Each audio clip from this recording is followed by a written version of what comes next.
Yo, salut internet, moi c'est TerryLTM, j'espère que vous êtes chaud. Et oui, parce qu'on a été ultra gâté par le D23 Expo, et si tu ne vois pas ce que c'est, eh ben c'est pas grave, parce que je suis là pour ça, je vais t'expliquer. Il s'agit d'une grosse convention qui se passe sur tout un week-end, où Disney va nous expliquer un petit peu tous ses différents projets. Et vu que Disney, il possède quasiment tout ce qui se fait en termes de divertissement, forcément il y a beaucoup d'infos. Justement, ces infos, je les ai toutes relayées sur mon compte Instagram TerryLTM, donc n'hésite pas à venir t'abonner, là, pour qu'on puisse discuter un peu, viens slider dans mes DM, tout ça. Je vous précise qu'on tourne cette vidéo en pleine journée, genre devant ma fenêtre, donc si la luminosité elle change d'un plan à l'autre, c'est normal. Je vais pas vous parler de tout ce qui a été annoncé parce que franchement la vidéo durerait beaucoup trop longtemps. Je pense que c'est plus simple qu'on parle juste de Star Wars tout de suite. Demain par contre je poste une vidéo FAQ où vous pourrez vraiment me poser toutes les questions que vous voulez sur la D23, sur l'univers Marvel, la phase 4, la phase 5. Donc là tout de suite dans les commentaires, si tu as des questions, n'hésite pas à les poser. Et plus tard dans la semaine je vous sortirai une vidéo sur le trailer du film Le Joker là, qui va sortir d'ici quelques heures. Donc du coup n'hésite pas à t'abonner parce que ça risque d'être fat. Waouh, c'était long comme intro. Bref, Adrien, jingle. Eh ben, tu m'as dit la semaine prochaine. Oui, si on est la semaine prochaine. Eh ben, on avait dit qu'il y avait un jingle. Je sais que t'as envie que je fasse une petite analyse du trailer de Star Wars qui est sorti, mais je le réserve pour la fin de la vidéo. Là, parlons un petit peu des annonces. Et si ça se trouve, il y a des choses que tu as ratées, donc reste avec moi. Genre, assieds-toi, mets-toi confortable, prends du popcorn et mange ça avec tes yeux. L'annonce qui a mis tout le monde d'accord, c'est bien sûr la bande-annonce de la série The Mandalorian. C'était juste un truc de fou, j'ai fait dans mon pantalon 2 fois. On va pas rentrer dans une analyse très pointue là, parce que forcément c'est une nouvelle création, donc j'ai pas envie de vous parler de choses dont je ne suis pas sûr. Mais rapidement, on voit sur le premier plan qu'on arrive là sur une planète désertique, peut-être c'est Tatooine, peut-être c'est Jakku, peut-être je sais pas. On voit des casques de troopers qui sont sur des pics, donc on comprend, mais en même temps ça avait déjà été annoncé, que cette série se déroulera juste après les événements du retour de Jedi.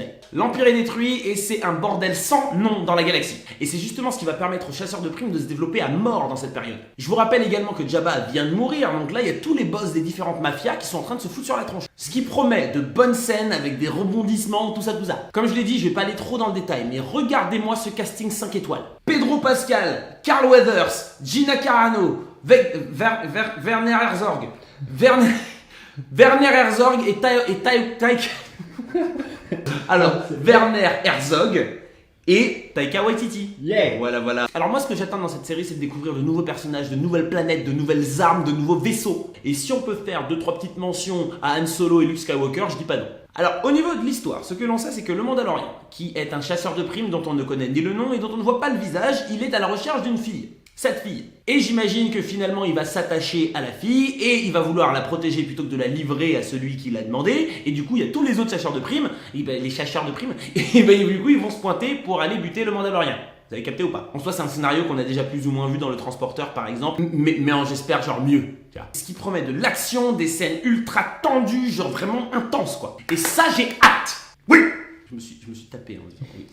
Et c'est réalisé par Jon Favreau, que vous connaissez parce qu'on lui doit les Iron Man, le Roi Lion, et bien sûr c'est Happy dans le MCU. Donc je dis oui x 3000. Alors je sais que la série est annoncée pour le 12 novembre sur Disney+, mais il faut savoir que cette plateforme ne sera disponible en France que sur le premier trimestre 2020. Donc moi je dirais plutôt mars. Bref les amis, si vous avez envie qu'on parle un petit peu plus là, de cette série The Mandalorian, je viens de faire un post sur ma page Facebook TerryLTM, donc pour qu'on puisse discuter, faire des théories et tout. Donc abonne-toi, viens, balance tes théories, on discute, tout ça. Bon, passons aux annonces Star Wars. La saison 7 de The Clone Wars a été annoncée, et ça je dis oui. Et d'ailleurs, dites-moi dans les commentaires, vous préférez Clone Wars ou Star Wars Rebels? Pour le coup, j'ai regardé plus Clone Wars, un tout petit peu de Rebels. Donc voilà, dites-moi pour vous, qu'est-ce qui est le mieux? Est-ce que je devrais regarder Rebels ou pas? Sinon, dans les annonces en mode secret, il y a une série qui est prévue sur Cassian Andor. Et si vous ne voyez pas qui c'est, c'est lui. Le mec dans le film Rogue One, et d'ailleurs Rogue One, je le mets tout de suite dans mon top 3 des meilleurs films Star Wars. Même si c'est pas un vrai Star Wars, c'est un... Bref, t'as capté. Parce que justement, j'adore le fait qu'ils apportent une vision plus sombre de la rébellion. On le voyait justement tuer un de ses frères d'armes parce qu'il était trop blessé pour fuir. Bref, il va revenir pour une série qui se concentrera sur sa jeunesse et justement tout ce qu'il a dû faire dans sa période où il était dans la rébellion. Donc je pense que ça promet quelque chose de bien dark et je dis oui. Ça fait 2 fois que je dis oui, je crois. Je dis, mais moi je dis oui à tout. Star Wars, je dis oui. Sinon, autre news, Ewan McGregor va revenir pour interpréter Obi-Wan Kenobi dans une série qui sera sur Disney+. Et ça, encore une fois, on dit oui. Mais oui, on dit oui tout le temps, mais attends. Je m'excite, calme-toi, calme-toi. C'est vraiment mon personnage préféré de l'univers Star Wars, donc forcément j'étais ultra triste de pas le voir plus dans les films ou même juste un petit caméo, tu vois. Et je pense que vous serez tous d'accord avec moi pour dire qu'une série sur lui là... Oui.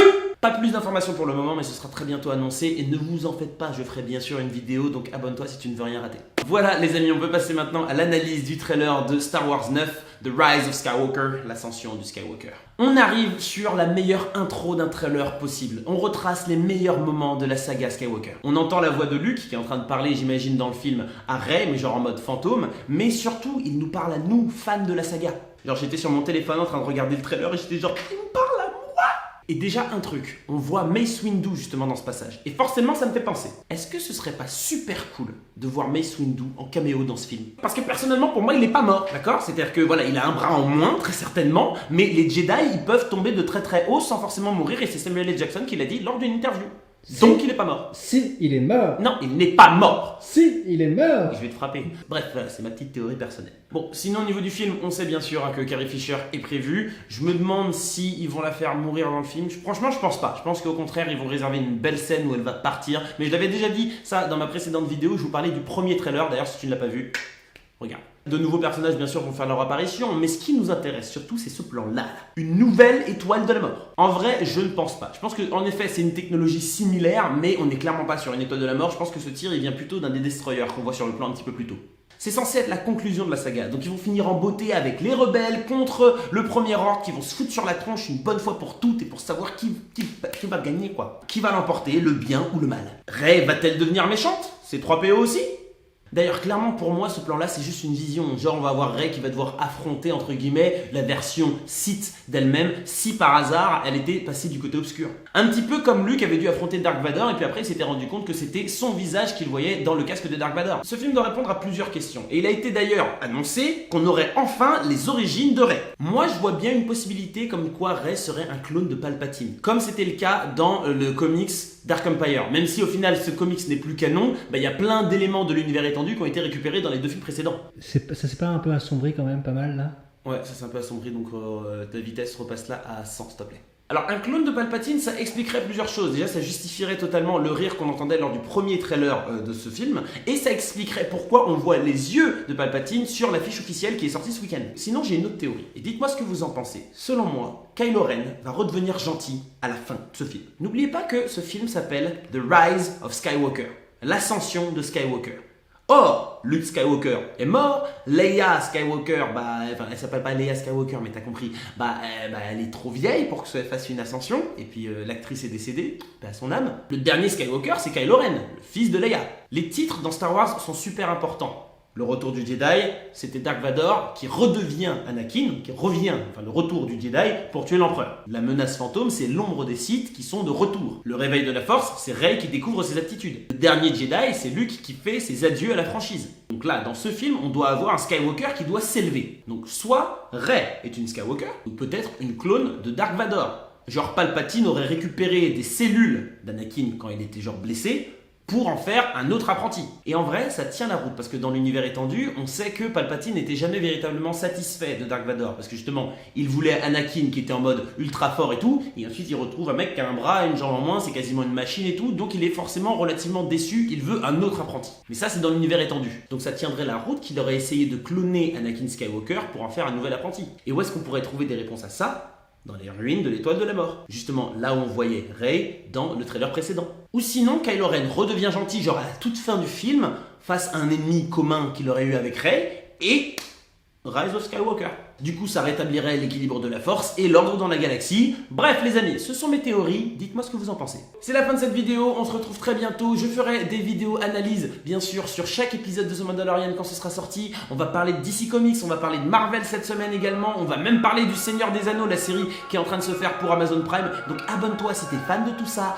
Viens, clique, et nous on se retrouve très bientôt. D'ici là, regardez.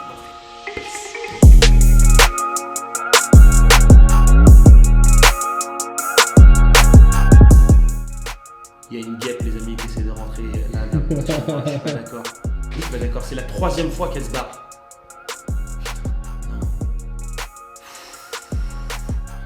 Je mettrai pas ça dans la vidéo. Je sais que tu le passeras pas, mais si vous voulez un dossier, Perry il a peur des guêpes. Oui, j'ai peur des guêpes. Voilà. Donc, c'est vicieux ces bêtes-là. Alors, ensuite, c'est quoi du coup le truc?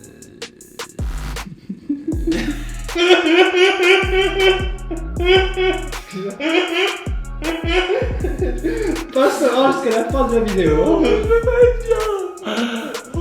Bon, allez, continue. Il reste plus qu'une page, il n'y a plus beaucoup de temps sur la vidéo, plus beaucoup de temps là.